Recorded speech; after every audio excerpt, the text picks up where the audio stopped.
안녕하세요. 저는 첫 번째 결혼을 실패한 후 재혼해서 아들, 딸, 일란성 쌍둥이를 키우며 바쁘게 살고 있는 평범한 40대 여자입니다. 이혼 후 10년이라는 시간이 흐르기도 했고 여태까진 전 남편이나 전 시댁 식구들에 관한 소문을 들을 일이 전혀 없었습니다. 좋은 인연들도 아니었다 보니 굳이 듣고 싶지도 않아서 일부러 귀를 닫기도 했고요. 그런데 얼마 전 우연히 전 시댁에 관한 얘기를 들었습니다. 그 근황이 몹시 놀라우면서도 또 한편으론 별로 놀랍지 않더라고요.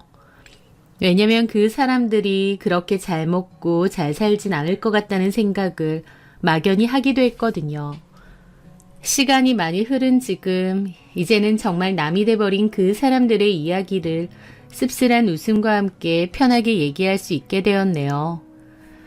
저와 전 남편의 인연은 대학생 때 아르바이트를 했었던 한 레스토랑에서부터 시작되었습니다. 저는 대학교 3학년 때 용돈을 벌 겸 레스토랑에서 아르바이트를 했었어요. 캐주얼 레스토랑이었는데 규모가 좀 있는 곳이어서 저 같은 아르바이트생이 많았죠. 그 아르바이트생들은 저와 나이가 엇비슷한 학생들이 많았고요. 그중 저는 장혜미라는 친구랑 잘 지냈습니다. 혜미는 그 레스토랑 근방에 있는 2년제 대학을 다니면서 혼자 자취를 한다고 하더라고요. 저는 그 레스토랑에서 멀지 않은 곳에 위치한 4년제 국립대를 다니고 있었고요. 혜미는 얼굴도 예쁘고 성격도 통통 튀는 편이었습니다. 노는 것도 좋아하고 술도 많이 마셨죠. 아는 친구들도 많은 것 같고 남자친구들도 많다고 했습니다. 사교적인 성격이었기에 저랑도 금방 친해졌고 아르바이트를 하면서 틈틈이 얘기도 하고 친하게 지냈던 것 같아요. 저희 레스토랑에는 이주용이라고 하는 동갑내기 남자애도 있었는데요. 키도 크고 덩치도 좋고 얼굴이 서글서글 웃는 상이었습니다. 주용이는 저랑 같은 학교 경영학과에 다닌다고 했고요. 외모도 멋지고 성격도 좋다 보니 주용이는 여자 아르바이트생 사이에서도 인기가 좋았어요. 그리고 가만 보니 학생인데도 꽤 좋은 차를 타고 다니더라고요. 주변 친구들이 하는 말을 들어보니 주용이는 집이 꽤 잘 산다고 했습니다. 부모님이 큰 건물을 2채나 들고 계시다면서요. 그런데 학생인 아들한테 비싼 차까지 사줄 정도로 여유 있는 부모님인데 아르바이트는 왜 하냐고 했더니 주용이가 1년 동안 전 세계 곳곳으로 배낭여행을 가고 싶은데 부모님이 배낭여행은 위험해서 안 된다고 반대를 하셨답니다. 그럼에도 주용이가 가겠다고 우기니까 돈은 절대 못 대주니 알아서 가라고 하셨대요. 그래서 주용이가 자기가 벌어서 갈 거라고 아르바이트를 한다는 겁니다. 저는 그 얘기를 들었을 때 주용이가 멋지다고 생각했어요. 와, 부모님한테 손 안 벌리고 본인 스스로 벌어서 가겠다는 거네? 멋지다. 그런데 제 옆에 있던 혜미는 고개를 젓더라고요. 그게 뭐가 멋져. 누구는 생활비 벌려고 알바하는구만. 누구는 고작 여행비 벌려고 간다니. 아, 팔자 좋네. 막 그러더라고요. 혜미는 집 형편이 좋지 않은 데다 자취를 하는데 본인 용돈과 생활비를 벌어야 돼서 알바를 하는 거라고 했거든요. 혜미는 잘 사는 주용이를 좀 고깝게 보기도 하더라고요. 그래서인지 아르바이트를 하면서 지켜봐도 혜미는 유독 주용이에게 틱틱거렸습니다. 다른 직원들에게는 웃으며 잘 대하면서도 유독 주용이에게는 정색하며 틱틱거리고 실수하면 무안 주고 그러더라고요. 저는 혜미에게 야, 주용이한테 왜 그래? 잘 좀 지내자. 고가워서 그런다. 부잣집 도련님. 이렇든 저렇든 다 같이 돈 필요해서 알바하는 처진데 너무 그럴 필요 없잖아. 참나. 그래. 너도 고작 네 용돈 벌려고 일하는 거다 이거지? 부잣집 딸, 부잣집 아들이 나같이 아등바등 사는 가난뱅이 마음을 어찌 알겠어. 뭔 소리야. 나는 부잣집 딸 전혀 아니야. 어쨌든 너도 네 용돈이나 벌려고 하는 거잖아.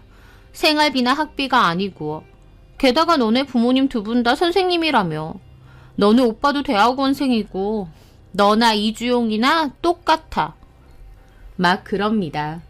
혜미는 다른 부분에서는 성격 착하고 다 좋은데 돈에 관해서는 좀 꼬인 부분이 많았죠. 그래서 혜미가 주용이에 대해서 안 좋게 생각해도 그냥 그러려니 했습니다. 그런데요. 그렇게 몇 개월간의 시간이 흘렀고 주용이는 아르바이트를 그만둔다고 하더라고요. 결국 부모님이 여행비를 대주기로 했다면서 바로 여행을 떠날 거라고 했죠. 아르바이트긴 해도 그래도 거의 8개월 넘게 시간을 같이 보냈었다 보니 아쉽더라고요. 그래서 송별회처럼 술자리도 가졌는데 그날 혜미는 송별회에 오지 않았습니다. 그렇게 주용이가 싫은가 했는데 나중에 다른 친구에게서 얘기를 듣고 저는 너무 놀랐죠. 알고 보니 혜미가 주용이랑 사귀는 사이였다는 겁니다. 저는 그 얘기가 꽤나 충격이더라고요. 둘이 전혀 그런 티를 내지 않았을 뿐더러 심지어 혜미는 저에게 주용이가 너무 싫다. 돈 많은 집 아들내미가 여행비 벌려고 아르바이트하는 꼬라지가 얄밉다 라며 미워했잖아요. 그래서 오히려 혜미가 주용이를 몹시 싫어하는 줄 알았는데 알고 보니 뒤에서는 둘이 사귀었다는 겁니다. 그렇게 감쪽같이 속인 혜미가 너무 황당하기도 하고 기분이 이상하더라고요. 어쨌든 주용이가 그렇게 알바를 그만두고 난 뒤 혜미도 알바를 그만뒀습니다. 저한테는 말도 안 하고 그냥 그만뒀더라고요. 제 딴에는 알바하면서 친하게 지냈다고 생각했는데 혜미는 그게 아니었나 보더라고요. 어쨌든 그런 일이 있었고 저도 몇 달 더 다니다가 4학년 올라가면서 취업 준비 때문에 그만뒀었습니다. 대학교 때 아르바이트 하면서 겪었던 하나의 해프닝일 뿐이고 주용이든 혜미든 살면서 또 보게 될 거라고는 생각도 못했죠. 그런데 그 후 5년 정도 지났을 즈음이었습니다. 저는 전공을 살려 한 출판사에 취업을 했습니다. 그리고 미팅 겸 간단한 인터뷰가 있어서 외근을 가게 되었고 한 카페에서 만나 미팅을 진행했었죠. 그런데 나중에 돌아가려고 하니 카운터에 있던 남자 사장님이 갑자기 아는 체를 하는 겁니다. 저기 나 기억 안 나요? 라고 묻길래 어리둥절해서 보는데 얼굴이 낯이 익더라고요. 바로 기억은 안 나는데 뭔가 낯이 익어서 갸웃갸웃했죠. 그랬더니 그 남자가 웃으면서 너 정수민이잖아. 나 기억 안 나? 예전에 레스토랑에서 아르바이트. 그 순간 머릿속에서 이주용이라는 이름이 확 떠오르더라고요. 아, 이주용? 맞아. 내 이름 기억하네. 어머 반갑다 야. 어떻게 여기서 다 만나니? 저도 주용이도 반가워서 막 웃었죠. 너 가만 지켜보니까 뭐 인터뷰 같은 거 하는 것 같던데. 무슨 일해? 나 출판사 일해. 아, 그렇구나. 맞아. 너 그때 전공이 문예창작학과? 그런 거였는데. 출판사 취업했구나. 혹시 명함 같은 거 있어? 이렇게 만난 것도 인연인데. 아, 잠시만. 저는 명함을 주었고 주용이는 출판사 여기서 그렇게 멀지 않은 곳에 있네 하며 반가워하더라고요. 그리고 본인도 카페 명함을 주면서 연락해도 되느냐 하더라고요. 저는 오랜만에 친구를 만났다 보니 반가워서 그러라고 했습니다. 그리고 다음날 주용이가 연락이 왔고 저희 출판사 근처로 갈 테니 저녁이나 먹자고 하더라고요. 그렇게 만나게 되었고 그동안의 이런저런 얘기도 주고받았죠. 알바 그만두고 아직도 연락하는 친구들 있어? 없어. 그만두고 한 1, 2년 정도는 간간히 안부 문자는 했던 것 같은데 각자 사는 게 바쁘니까. 너는? 나도 뭐. 아, 맞다. 너 그때 혜미랑 사귀었었다며? 나 전혀 몰랐었잖아. 혜미가 나한테 티도 안 내고. 그러면서 웃었는데 주용이는 어색한 미소를 짓더라고요. 에이, 뭘 사겨. 아니야. 아니라고? 솔직히 알바 말고도 사적으로 두어 번 만난 건 맞는데 사귀고 이런 거 아니야. 혜미가 그래? 혜미 말고 다른 애가. 잘못한 거야. 그냥 친구야, 친구. 그래? 그럼 나는 오히려 그때 혜미 말고 너 좋아했었어. 갑작스러운 주용이의 말에 저도 깜짝 놀랐죠. 어? 야, 갑자기 뭔 소리해. 진짜로. 숫기가 없어서 말은 못했지만 나는 너 좋아했었는데. 그래서 너 다시 만나니 너무 반갑더라. 라는데 갑자기 쑥스럽기도 하고 기분이 묘하더라고요. 그때 당시엔 전혀 그런 걸 몰랐거든요. 그리고 그때 혜미랑 사귄다고 했었는데 그것도 아니었구나 싶기도 하고요. 하여튼 그 후로도 주용이와 저는 연락을 자주 주고받았고 저도 주용이네 카페에 자주 놀러 갔습니다. 말은 친구라고 했지만 사실 썸을 타고 있었던 것 같아요. 그러다가 주용이의 고백으로 저희는 사귀게 되었습니다. 알콩달콩 잘 만나왔고 주용이가 카페를 운영하다 보니 그 카페도 자주 놀러 갔죠. 그런데 어느 날 일 마치고 주용이네 카페에 놀러 갔는데 주용이가 누군가 대화 중인 겁니다. 아, 수민아. 우리 엄마셔.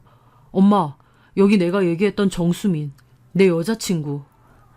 라길래 깜짝 놀랐죠. 주용이네 어머님이셨으니까요. 저는 서둘러 인사를 드렸는데 짧은 찰나이지만 주용이네 어머님이 저를 재빨리 위아래로 훑어보시더라고요. 그리고는 반갑다고 하시면서 괜찮으면 얘기 좀 하자고 하시더라고요. 주용이가 운영하는 그 카페는 어머님 건물 1층에 있었기 때문에 어머님이 오며 가며 한 번씩 놀러 오신다고 했습니다. 그래서 공교롭게 마주친 거였죠. 어머님은 저에게 부모님은 뭐 하시냐, 형제 관계는 어떻게 되느냐, 무슨 일 하느냐, 어디 사느냐 등등 쉴 새 없이 호구조사를 하시더라고요. 부모님 두 분 다 선생님으로 학교 재직 중이시고 오빠는 대학교에서 강사로 일하고 있다고 했습니다. 제 직업이나 사는 곳도 알려드렸고요. 그랬더니 어머님 표정이 환해지시더라고요. 부모님이나 오빠까지 다 선생님이시구나. 그러고 보니 수민이 얼굴에서도 글이 좀 보인다. 라고 하셨어요. 어머님은 저를 마음에 들어 하시는 듯한 느낌이었습니다. 나중에 남친에게 들었는데 남친네 집은 돈은 많은데 다들 학력이 짧은 편이라고 하더라고요. 남친만 그나마 4년제 국립대 졸업한 거고요. 그래서 어머님도 묘하게 학력에 관한 컴플렉스가 있어서 나중에 며느리감을 드릴 때면 학력이 괜찮은 집안의 며느리를 드리고 싶다고 잘 그러셨다더라고요. 하여튼 어머님도 저를 아들 여자친구로 좋게 보신 것 같았죠. 그렇게 주용이와 저는 1년 정도 더 만나다가 결혼을 진행하게 되었습니다. 결혼에 있어서 양가 부모님 다 별다른 반대는 없었어요.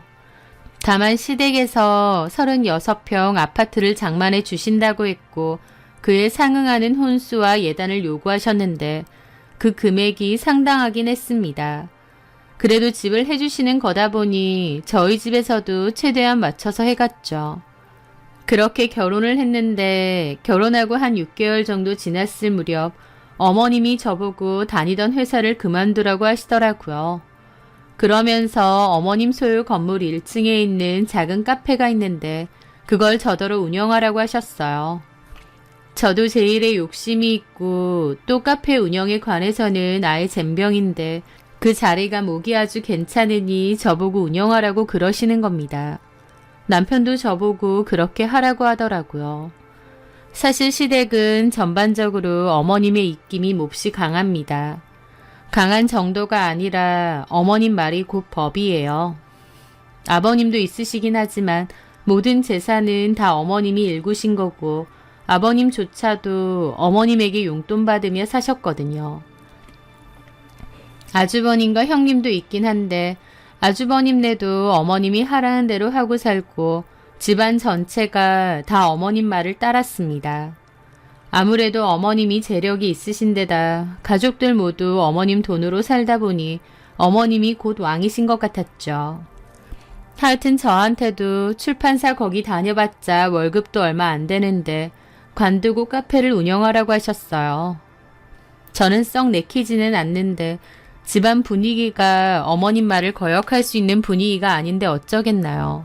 결국 출판사 그만두고 일 배워서 그 카페를 운영하게 되었죠. 어머님 건물이다 보니 어머님도 수시로 저희 카페에 오셨어요. 그리고 저와 남편의 신혼살림에도 참견이 굉장히 많으셨습니다. 내 말이 다 맞으니 무조건 내 말에 다 따라라 라고 하시는 것 같았죠. 그러면서 너네 나한테 잘 안 보이면 돈 안 준다? 라는 소리도 잘하셨습니다. 늘 돈 얘기하시고 돈 받고 싶으면 잘하라고 잘 그러시니까 빈정상할 때도 많았죠. 며느리로서 순수하게 어머님께 잘하고 싶다가도 꼭 제가 돈 받으려고 잘하고 설설 기는 것처럼 느껴질 때가 많았거든요. 하지만 그런 건 제가 바꿀 수 없는 어머님 성격이기도 하고 또 큰 문제까진 아니었기 때문에 무던하게 잘 지냈던 것 같습니다. 그리고 남편하고도 사이가 좋고 잘 지냈기 때문에 행복한 결혼 생활을 이어오고 있었습니다. 다만 결혼 2년까지도 저희 사이에서는 아직 아이가 없었는데 시부모님이 한 번씩 아이 빨리 가지라고 압박하는 것 말고는 별다른 갈등은 없었습니다. 그러던 어느 날 저희 집에서는 큰일이 생겼습니다. 바로 어머님이 간암 판정을 받으신 거죠. 평소에 건강도 나름 열심히 챙기시는 편인데 건강검진을 받고 나서 간암 2기 판정을 받으신 겁니다.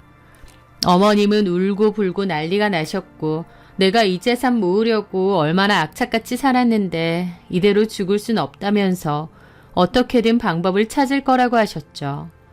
그러는 과정에서 간 이식을 받겠다고 하셨습니다.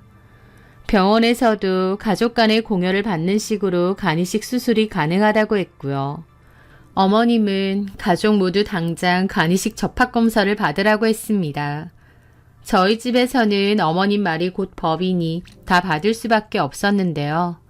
저는 썩 내키지는 않았는데 남편은 저를 설득하더라고요. 사실 적합 판정이 난다는 게 그리 쉬운 게 아니라면서 제가 검사를 해도 적합 판정이 안 날 가능성이 훨씬 높을 거랍니다. 그런데 가족 모두가 간이식 적합 검사를 할 건데 저만 빠지면 어머님에게 저만 밉보일 거라며 아주버님도 형님도 다 할 건데 너만 빠지면 되겠느냐고 하는 겁니다. 이럴 때 어머님한테 잘 보여놔야 나중에 재산을 주셔도 더 신경 써서 주시지 않겠느냐 하면서요. 남편도 결국 돈이 중요해서 그런 거죠. 저는 재산이고 뭐고 검사 자체가 썩 내키지는 않았지만 집안 분위기가 저만 빠지기도 애매했습니다. 그래서 결국 약간은 등 떠밀리듯 검사를 했는데 이럴 수가 저만 적합 판정이 난 겁니다. 어머님은 다른 가족들 다 안 되는데 저만 적합 판정이 났다 보니까 그때부터 이제 살았다 싶은 것 같았죠.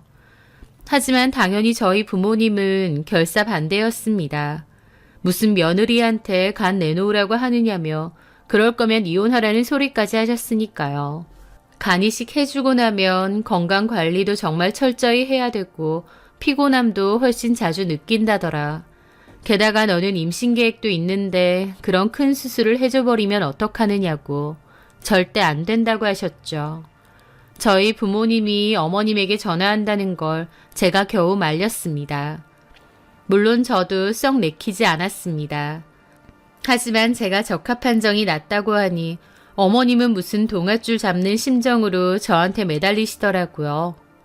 저한테 지금 사는 집 명의도 바꿔주겠다 하시고 외제차를 사주신다 하시고 하지만 저는 돈이 문제는 아니니 이걸 쉽게 드려도 되나 고민이 솔직히 됐습니다.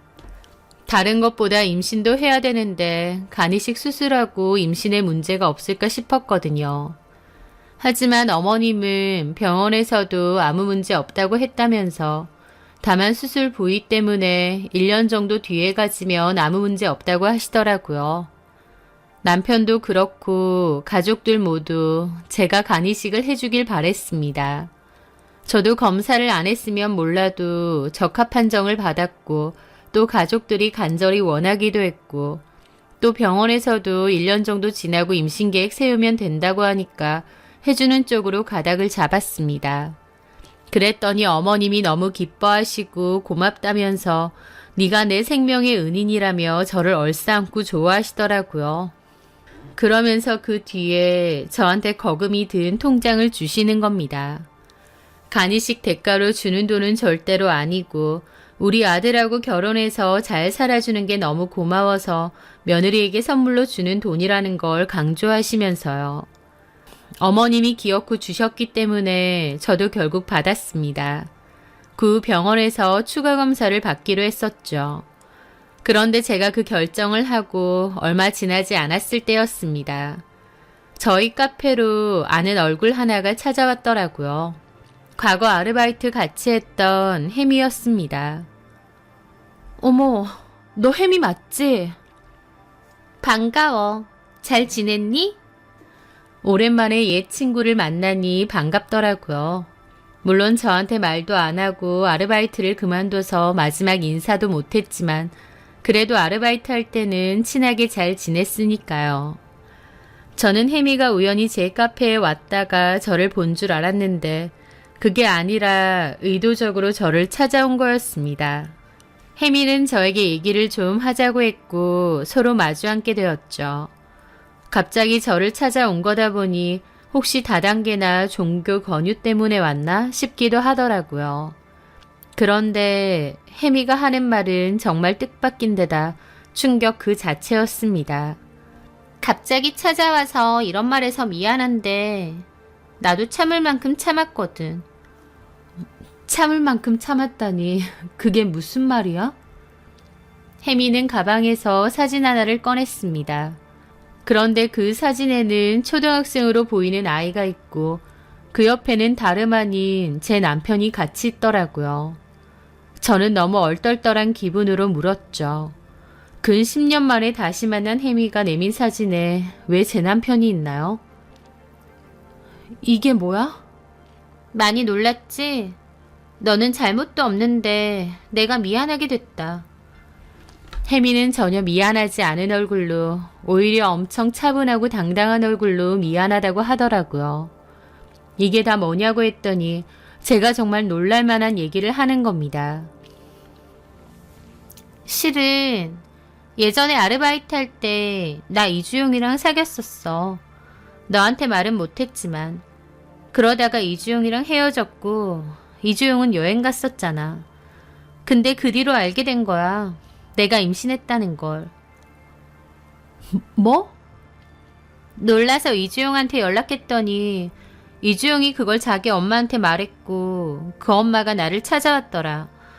그러니까 지금 너네 시어머니겠네. 나 찾아오더니 호구조사를 하더라고. 부모님은 뭐 하시냐, 너는 뭐 하냐 등등. 근데 얘기 들어보더니 내가 마음에 안 들었나 봐. 돈 주면서 병원 가서 애 지우라고 하더라. 뭐? 나도 그때 정말 어렸는데 무슨 드라마 나오는 것처럼 돈 주면서 애 지우래. 무슨 선심 쓰는 것 마냥 수술하고 몸보신하게 약까지 지어 먹으라고 하더라. 나 참 어이가 없어서 울면서 싫다고 했더니 네가 뭘 어쩔 거냐고. 아직 학생인데 애 낳아서 인생 망치고 싶냐고 협박하더라고. 그러면서 돈봉투 지어줬는데 그 후로도 나는 애 안 지웠어. 그냥 혼자 낳았고 그 길로 학교 그만뒀지. 나중에 이주용한테 애 낳았다고 했고 그때부터 이주용이 생활비랑 양육비를 주더라고. 이주용 어머니는 모르는 것 같고 이주용 지가 돈 마련해서 돈 줬어. 나는 그걸로 우리 아이 키웠고 나는 이주용한테 너네 엄마한테 말하고 우리 결혼하자고 언제까지 이렇게 지낼 순 없지 않냐 했어. 이주용은 말로는 곧 말하겠다면서 좀 기다려 달라고 해놓고 계속 얘기 안 하더라. 그러더니 나중에 너랑 결혼을 한다는 거야. 내가 그 얘기 듣고 정신이 나가서 너한테 다 알린다고 그랬어.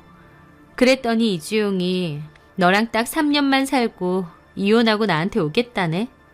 나는 바보같이 그 말 또 믿어주고. 이주영 계속 우리 집 드나들고 지내. 저번 주에도 왔었고. 너랑 곧 이혼할 테니 기다리라는데 내가 아무리 봐도 너랑 이혼할 생각이 없어 보이는 거야. 그래서 내가 참다 이렇게 찾아온 거야. 참고로 나 지금 둘째 임신 중이야. 혜미가 하는 말 한마디 한마디 충격 그 자체더라고요. 과거에 혜미가 제 남편 아이를 가졌다는 것도, 저랑 결혼한 지금까지도 혜미를 만나고 있고 그 아이를 함께 키워왔다는 것도, 심지어 지금 둘째를 가졌다는 것까지도요. 너무 충격적이라 오히려 믿어지지 않을 정도였죠. 저는 얼굴이 새파랗게 질려 있었고 한참이나 말도 제대로 못했습니다. 가까스로 입을 열어 물었죠. 너 나한테 이런 말 하는 이유가 뭐야?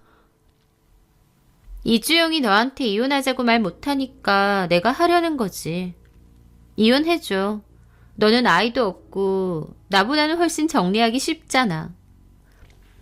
미쳤니? 너나 이주영이나 미쳤어? 그래. 네 입장에선 청천벽력일 테지만 나도 그동안 너무 힘들었어. 피눈물 쏟으며 기다리고 또 기다렸다고. 이제는 못 기다리겠어. 원망을 하고 싶으면 내가 아니라 비겁한 네 남편한테 해. 어쨌든 나는 할 얘기 다 했다. 그렇게 혜미는 자리를 떠났고 저는 가게 문 닫고 집으로 갔습니다. 머리가 너무 멍하고 눈앞이 컴컴하더라고요. 10년 만에 나타난 혜미가 던지고 간 폭탄. 그 폭탄은 저를 송두리째 흔들어 놓고 갔죠. 저는 그날 저녁 남편에게 이 일을 다 얘기했습니다. 너무 충격이 커서인지 오히려 담담하게 말이 나오더라고요. 제 말을 들은 남편은 단박에 미안하다고 빌었습니다. 그러면서 자기도 어쩔 수 없었고 혜미 때문에 그동안 너무 힘들었다고 하고 자기도 피해자라고 하더라고요. 어렸을 때 실수한 거고 분명 엄마가 돈까지 주면서 애 지우라고 했었다. 나도 애 지운 줄 알았다. 그런데 본인 마음대로 낳아놓고는 뒤늦게 책임지라고 저랬다며 자기는 여지껏 끌려다닌 거라고요. 그래서 제가 혜미가 네 애를 낳아서 키우고 있으면 너도 부모님께 다 알리고 혜미랑 결혼했어야 되는 게 맞지 않느냐고. 어떻게 그 사실을 나한테까지 감쪽같이 속이고 나랑 결혼을 할 수 있느냐고. 그럼 나는 뭐냐고 했죠. 남편은 저를 너무 사랑해서 놓치기 싫었다. 결혼은 정말 사랑하는 사람하고 하고 싶고 애 때문에 혜미에게 발목 잡히고 싶지 않아 속인 거라며 미안하다고 하더라고요. 남편은 혜미가 너무 지긋지긋하고 스토커 같다고 하는데 저는 그런 남편이 너무 가증스러웠습니다. 그렇게 지긋지긋 스토커 같아서 둘째를 임신했어?